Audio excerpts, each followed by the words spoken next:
I want to state categorically here that I will neither surrender nor succumb to this abuse of law enforcement agencies for political purposes. In June 2019, the High Court ordered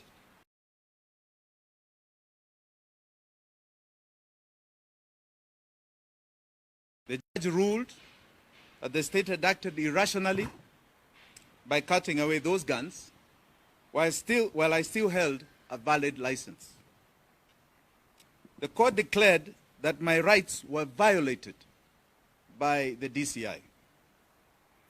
The judge cited the actions of the DCI as being unlawful and actuated by malice. Malice. The court granted orders that all firearms be returned to me, and it has never happened. The High Court squashed the charges and summons that had been issued against me after finding that the case pressed against me was done out of bad faith and sinister motives. I want to reiterate what I said outside the courts in Milimani. George Kinoti is but a poodle in this political game. He is a convict. He was convicted last year in February by the courts. And really, a convict cannot be a police officer. In November 2021, the High Court sentenced Kinoti to 4 months imprisonment for disobeying that court order. He is an embodiment of impunity and abuse of power. He has not obeyed any of those orders. The judge earlier directed that the DCI return all firearms that were taken from my residence. Today, he has the audacity to ask me to give him firearms. The same Kinoti, and I think this is important people know, because it's important to articulate a persecution. The same Kinoti in 2017 took 3 vehicles from my home in Malindi.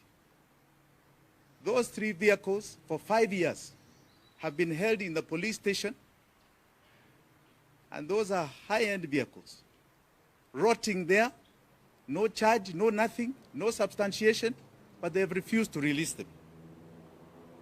The same Kinoti tried to charge my father and I in Nyeri, charges that were dismissed, I can tell you, as completely malicious and unfounded.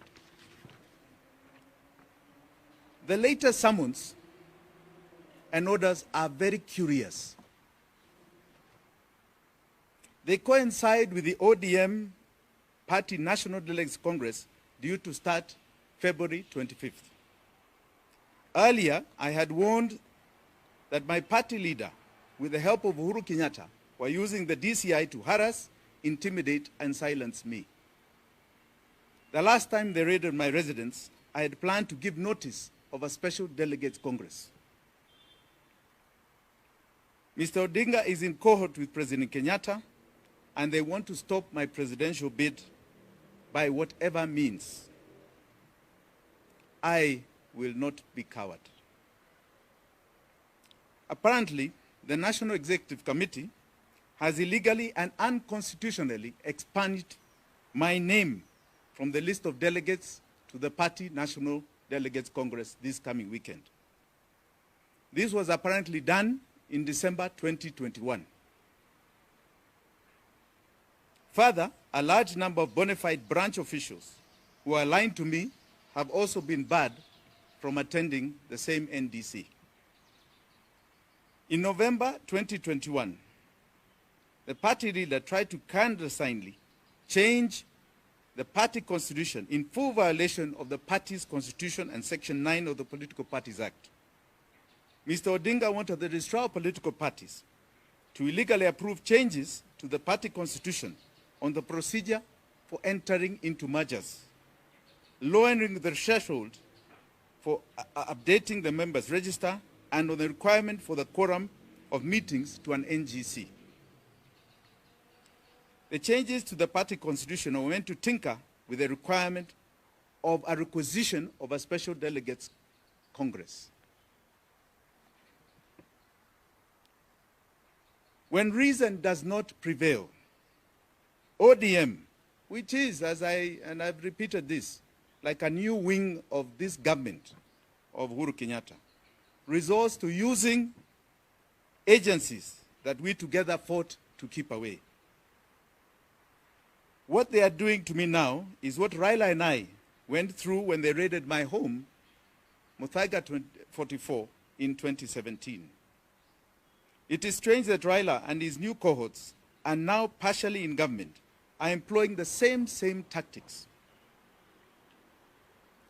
Really, if ODM has learned the bad manners of using investigative agencies to silence reason, as he is doing now, what happens should he ascend to power?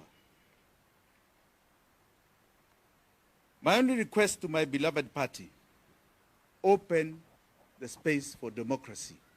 Open the door, open the door, open the door.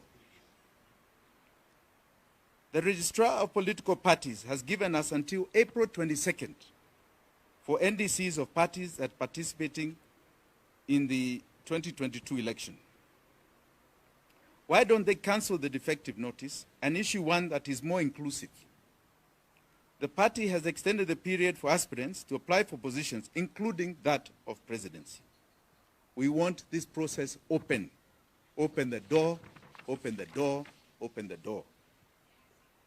Finally, it is a critical moment that all Kenyans collectively stand up and unyoke themselves from the stranglehold of the Kenyatta and Odinga families. The two families feel entitled and privileged while treating Kenyans as their subjects. The two families represent a parasitic, predatory, and a cruel leadership. It is an Itweka moment. At independence, we inherited a destructive and dangerous pandemic virus. It has been mutating. We have had difficult variants of this original virus. In every election cycle since 1964, we have seen the original virus mutating and taking different shapes and names. Today, we are told there are two horses. Nothing can be further from the truth. The two horses are nothing but the second generation of the original virus that is mutating into a third variant. It is another 60 years of slavery in the making. I want to assure Kenyans that I will be on the ballot, and where I will be is where the next government will be formed. It will be a government of the people and for the people of Kenya. It is a moment to cure the corrosive pandemic virus we inherited at independence. It is the end of 60 years of human and economic deprivation to our Kenyan people. It is not a working system. No, it is a political and economic systemic change of the system. I will uproot and change the rigged system that has dehumanized, deprived, and brutalized the Kenyan people in their millions. I call upon young Kenyans especially. This is a decisive mission you must own and hold. It is your time more than anybody else. Thank you. Asanteni sana.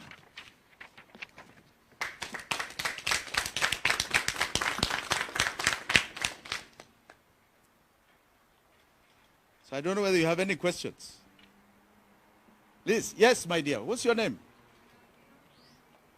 Sorry? Yes, Gena.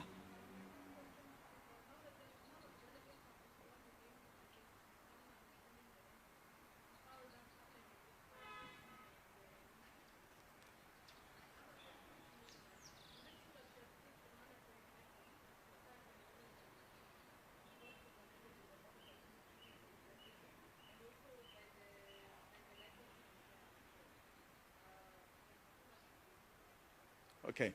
Thank you for that, those two questions. Let me just answer. I'll go around.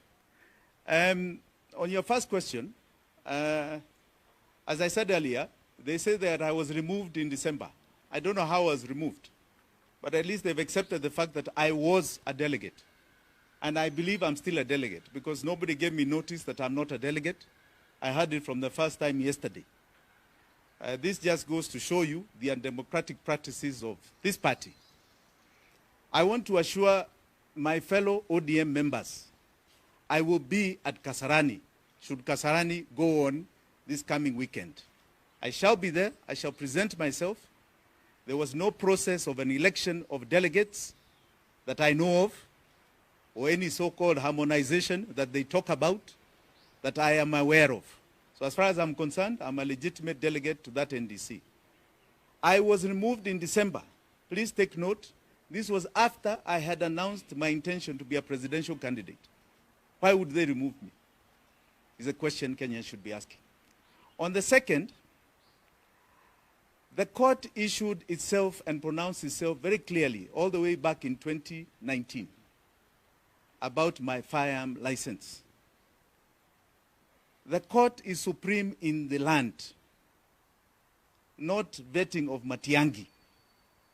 The court announced and pronounced itself clearly on the issue of whether I have legal or illegal firearms. They were pronounced as legal. Subsequent to that, the DCI, who has refused to return those firearms to me, has been convicted. He's a convict of the law because of that. He is also now sentenced. He just got a stay on his sentence. So I think I cannot answer to Matiang'i if the court has pronounced itself. The rest is just procedural. Yes, ndugu yangu. I've answered. Okay. Yes. Shidera. Yes, Shidera. Sema ndugu yangu.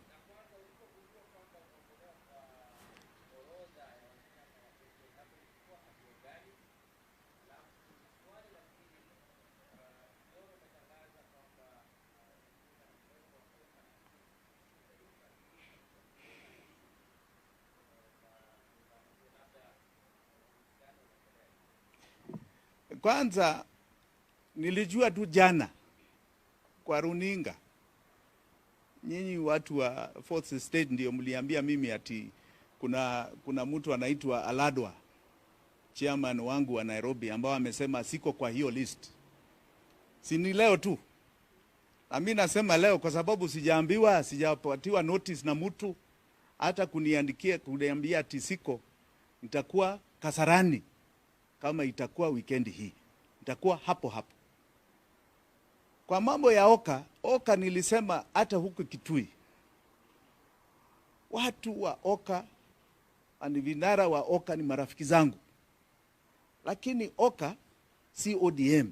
Chama changu ni ODM.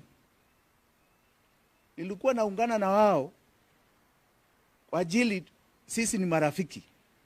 Lakini si unaona sasa niko kwa ODM. Na ODM walisema wako kwa Azimia. Sijui wapi hiyo Azimia ilitoka, kwa sababu mimi nikiwa delegate sijaambiwa Azimia ilitoka wapi.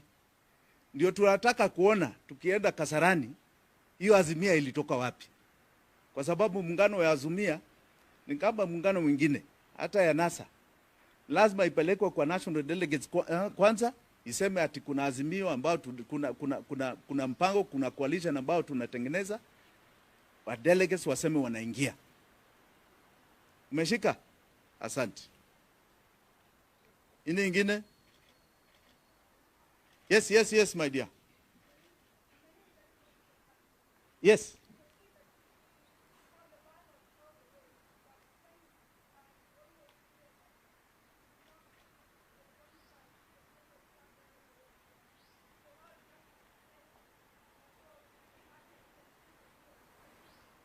I don't know what signs these you're reading, because I read it differently. I read the party constitution and I read the laws of this land. And the party constitution is very clear about how a candidate for presidency is elected. That person is elected at a National Delegates Congress. There's no other substitute. And it is done every 5 years. So I don't know which signs you're reading, because I am insisting I am insisting that they follow the law as per their party constitution. Otherwise, we shall call them constitutional party delinquents. And when they are called delinquents, there is another process in court. So kindly, let's not assume the end is nigh when it has not even come yet. We are just beginning.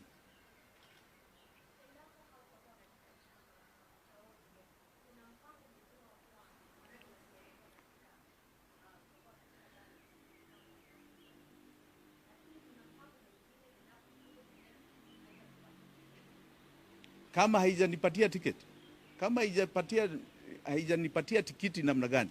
Kama ni halali, kama kuna uchaguzi ambao mimi nashindwa, hiyo hapo nitasema ni sawa. Kama si halali, hiyo ni kitu kingine. Si tutazungumza mambo ya hiyo ikija. Sasa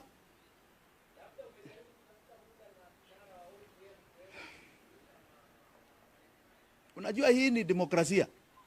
Ukiwa kwa mlengo wa demokrasia, kila mtu anapambana njia yake. Si ndio? Mimi napambana njia yangu. Yeye apambane yake. Si tuko marafiki? Na ni chama ndio kwanza, ndio msingi wetu. Na chama ndio tunataka ifaulu. Ishike power. So lete aende yake, mimi niko na yangu, tukutane kwa deme ya chama. Lakini kisheria cha chama, kikatiba cha chama, inaandika nini? Inasema kukiwa na competition, lazima kuwe na uchaguzi katika NDC. Hata yeye sijui kama anasimama akiwa candidate wa ODM, amepiga application yake. Hatujaiona. Hajasema.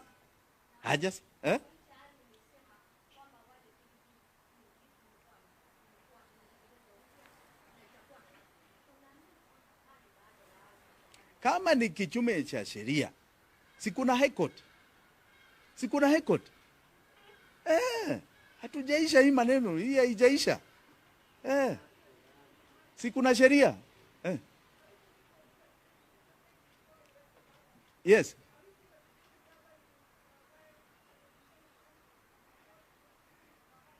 You know, you're trying to push me when we have not had a fight yet.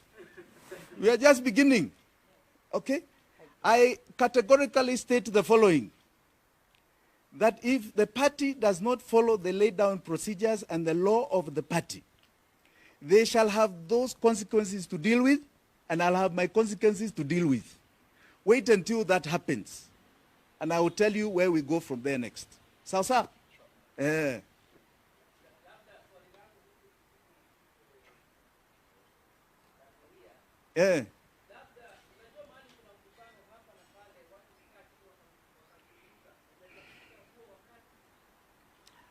Hapana, hatujatafuta huo wakati. Wajua, sijui kama nimekuwa adui ya hii chama, sijui ama wengine kwa chama. Kwa sababu ni kama sasa nimekuwa mtu ambao niko persona non grata. Unaona? Hata kwa delegate list wananitoa. Hiyo ni kumaanisha yani nimekuwa adui kwa ajili ya kupendekeza demokrasia kwa chama niende kwa kiti ya urais. Hii ni upuzi. Na hiyo upuzi hatutakubali ndugu yangu. Umeshika? Hatutakubali.